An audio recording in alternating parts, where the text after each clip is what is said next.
नमस्कार दोस्तों, CGPSC dream academy के ऑनलाइन प्लेटफॉर्म पर मैं निरंजन कमलेश आप सभी का स्वागत करता हूं। तो जैसे कि आप देख रहे हैं दोस्तों कि पिछला मैं 29 अक्टूबर को वीडियो बनाया था जिसमें मैंने ये बताया था कि सीजीपीएससी इस साल जीरो ईयर घोषित है ना। इस पे एक मैंने वीडियो बनाया था, आप सभी ने बहुत प्यार दिया है दोस्तों। तो उसी को लेकर आज फिर एक और वीडियो बनाया हूँ जिसमें ये नई दुनिया का वीडियो है जिसमें यह बताया गया कि यह जो ईयर है सीजीपीएससी के लिए जियो ईयर होगा। तो जैसा मैंने पिछला वीडियो बनाया था, देखिए आज वही खबर हमें देखने को मिल रही है। तो चलिए क्या है पूरा विस्तार से जानते हैं दोस्तों। देखिए ये नई दुनिया का आज के डेट का पेपर है, आप देख सकते हैं नई दुनिया के पेपर में सीजीपीएससी की राज्य सेवा परीक्षा जीरो ईयर की कगार पर। क्यों है कगार पर दोस्तों? तो इसका सबसे बड़ा कारण है वो है आरक्षण। आपको बता दूं कि हाई कोर्ट के द्वारा 19 सितंबर को हाई कोर्ट के द्वारा 19 सितंबर को आरक्षण को रद्द कर दिया गया था। जहां छत्तीसगढ़ में 58% आरक्षण मिल रहा था, तो हाईकोर्ट के द्वारा शासन को नोटिस जारी किया गया था जिसमें बोला गया था कि आप उचित कारण दें कि क्यों आप 58% आरक्षण को बना रखे हैं। सरकार के द्वारा किसी प्रकार का ठोस तर्क नहीं दिया गया था, केवल इतना ही बोला गया कि यह जो आरक्षण है वो जनगणना पर आधारित है। तो इस तरह से इसके तर्क को ठोस न मानते हुए हाईकोर्ट ने 58% के आरक्षण को क्या किया गया, अवैधानिक घोषित कर दिया गया है। और इसके बाद क्या होता है दोस्तों, जो पुराना जो आरक्षण था जो 2012 तक चलता था वो भी रद्द हो गया, क्योंकि ये एक संशोधन था। संशोधन के तहत 50% आरक्षण को 58% में बदला गया। और अब क्या हुआ, जब 58% का आरक्षण ही रद्द हो गया है तो इसका भी अस्तित्व खत्म हो चुका है दोस्तों। तो इस तरह से वर्तमान में जो छत्तीसगढ़ में हम देख रहे हैं आरक्षण बिल्कुल भी नहीं है, कोई आरक्षण नहीं है। इसी वजह से जितने भी वैकेंसी है, जैसे आप देखेंगे सब इंस्पेक्टर का हो गया या सीजीपीएससी मुख्य परीक्षा का जो रिजल्ट था, ठीक है, सीजीपीएससी का जो रिजल्ट था वो भी रद्द हो गया है अभी, या आगे और जो भी परीक्षा होने वाली है वो सब लटक गया है, पता नहीं कब वो होगा। तो कब होगा तो उसके बारे से हम देखेंगे, लेकिन फिलहाल ये अब देख लेते हैं कि ये जो आज का जो न्यूज है इसमें क्या बोला गया है। देखिए इसमें क्या बोला गया है, हमें सीजीपीएससी के चेयरमैन जो है टामन सिंह सोनवानी, वो कह रहे हैं कि जीरो ईयर अभी तो नहीं कह सकते, फिलहाल 3 सप्ताह का समय बाकी है। तो देखिए दोस्तों 3 सप्ताह का समय बाकी है, लेकिन मुझे ऐसा कुछ नहीं लगता कि 3 सप्ताह में कुछ हो पाएगा, क्योंकि मुद्दा आरक्षण का है। और जब भी कोई नया नोटिफिकेशन आएगा तो एससी एसटी और ओबीसी को लेकर एक रोस्टर भी बनता है जिसमें यह रहता है कि किस वर्ग के समुदाय को कितना प्रतिनिधित्व मिलना है। तो अभी तक ये बना नहीं है और 3 सप्ताह में बनेगा ही नहीं। क्यों नहीं बनेगा? तो इसका सबसे बड़ा कारण ये है कि राज्य सरकार उदासीनता है, और सबसे बड़ा कारण ये है कि अभी क्वांटिफाइबल जो डाटा आयोग है वो अभी तक उसका रिपोर्ट नहीं आया है। ठीक है, तो जब तक उसका रिपोर्ट भी नहीं आ जाएगा तब तक सरकार कोई निर्णय नहीं ले पाएगी। और सबसे बड़ी बात यह है कि अभी जो है कोई प्रकार का आरक्षण लागू ही नहीं है। तो सबसे पहले तो सरकार को आरक्षण स्थिति को स्पष्ट करना पड़ेगा, उसके लिए कानून लाना पड़ेगा, एक नया आरक्षण बनाना पड़ेगा। जब तक ये नहीं हो पाएगा तब तक होगा ही नहीं। और 3 सप्ताह बहुत कम समय है दोस्तों, तो 26 नवंबर को आना बहुत मुश्किल है कि कोई भी नोटिफिकेशन आएगा सीजीपीएससी का।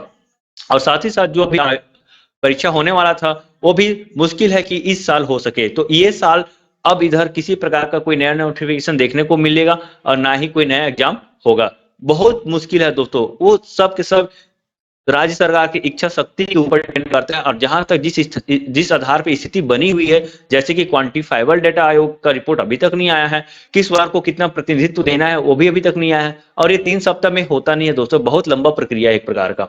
ठीक है, फिर भी इसे देखते हैं अब राज्य सरकार का निर्णय क्या रहता है। तो यही था आज का जो मुख्य समाचार था दोस्तों, मैंने आप तक पहुंचाया दोस्तों। ठीक है, तो ये आप पढ़ लीजिएगा एक बार और। ठीक है, लेकिन अब आगे थोड़ा सा और जानकारी लेते हैं आरक्षण को लेकर। देखिए बिलासपुर उच्च न्यायालय ने 19 सितंबर को एक ऐतिहासिक फैसला लेते हुए छत्तीसगढ़ भूचाल ला दिया था। ठीक है, और क्या किया गया था, आरक्षण को रद्द कर दिया गया था। जो 58% का जो आरक्षण था उसे असंवैधानिक घोषित कर दिया था। अब देखिए इसमें 4 बातें जो मैंने अभी तक बताया, उस 4 बात को मैं फिर से बता रहा हूं दोस्तों।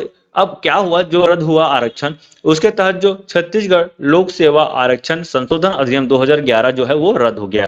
रद्द हो गया इसका मतलब ये है कि एससी को जो 32% मिलता था, ठीक है, एससी को 12% मिलता था और ओबीसी को 14% मिलता था, तो अब ये आरक्षण भी खत्म हो गया है। ठीक, दूसरा देखिए छत्तीसगढ़ शिक्षण संस्थानों में आरक्षण अधिनियम 2012 की धारा 3 को भी रद्द कर दिया गया। अब इसके तहत क्या हुआ है, जो आरक्षण मिलता था शिक्षण संस्थानों में वो भी रद्द हो गया है।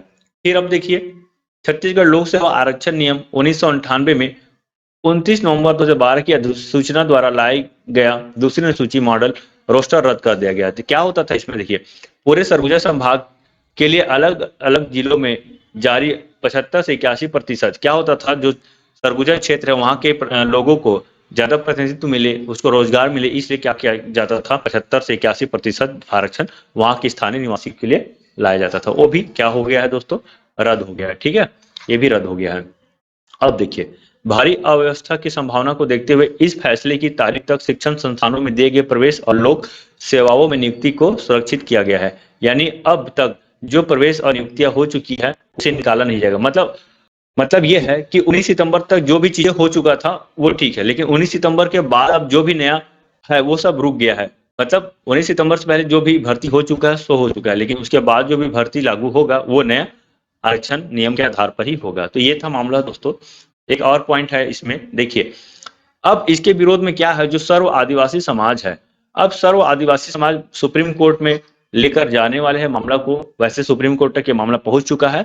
ठीक है, 15 अक्टूबर के आसपास करीब सुनवाई हुआ था, जिसमें उन्होंने हाईकोर्ट द्वारा जो निर्णय दिया गया उससे सही ठहराया है और राज्य सरकार को नया नियम बनाने को भी कहा गया है। और अगला सुनवाई 15 नवंबर के आसपास कुछ होगा। अब देखना है कि 15 नवंबर को सुप्रीम कोर्ट द्वारा क्या निर्णय लिया जा रहा है। तो देखिए दोस्तों, यही बोल रहा हूँ, 15 नवंबर के आसपास सुप्रीम कोर्ट में निर्णय लिया जाएगा और 26 नवंबर को नोटिफिकेशन कैसे जारी होगा, इतना कम समय में बहुत मुश्किल है। ठीक है, तो यही है कारण कि इस साल जो है जीरो ईयर घोषित होने की संभावना बहुत ज्यादा है।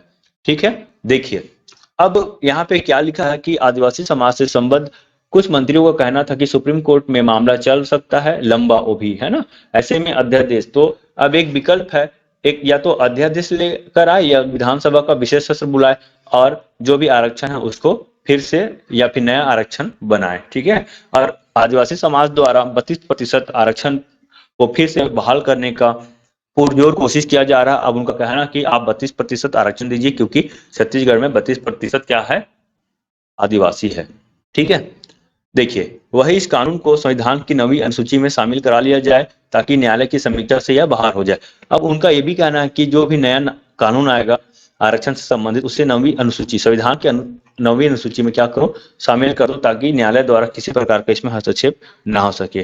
ठीक है, अब अगला क्या है, अब अधिकारियों को कहना है कि राष्ट्रपति के पास जब हम कानून लेकर जाएंगे ताकि वो नवी अनुसूची में जो नियम है उसे डाल सके, तो उसके लिए हमें क्या करना है, एक विशेष आधार बताना होगा। और ये आधार जो है 1-2 दिन में नहीं बनेगा दोस्तों, इसके लिए कमेटी बैठेगी और कमेटी जो है पूरा निर्णय लेगी, तभी जाके एक नया आरक्षण नियम बन पाएगा।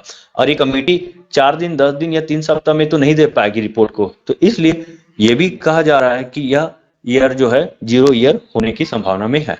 ठीक है, अब देखिए मैंने आपको बताया क्वांटिफाइबल डाटा आयोग की रिपोर्ट अभी तक नहीं आया है। इसका जो अंतिम जो कार्यकाल था, वो कार्यकाल जो था 30 अक्टूबर तक का था दोस्तों, यानी कि 30 अक्टूबर तक जो क्वांटिफाइबल डाटा आयोग है उसको रिपोर्ट देना था राज्य सरकार को। तो अभी तक रिपोर्ट मिला है नहीं मिला है पता नहीं, पर अब ये देखना कि जिसका जो रिपोर्ट आएगा वो उसमें क्या बोलते हैं कि कितना परसेंट ओबीसी का प्रतिनिधित्व है। देखिए क्वांटिफाइबल डाटा आयोग बना था ओबीसी और आर्थिक रूप से कमजोर वर्ग के लोगों की पहचान के लिए। ठीक है, ईडब्ल्यूएस, तो ओबीसी और ईडब्ल्यूएस के पहचान के लिए क्वांटिफाइबल डाटा आयोग बना था। अब इसका रिपोर्ट आना है, अब देखते हैं इस रिपोर्ट में क्या बोलता है। तो यही है दोस्तों आज का न्यूज।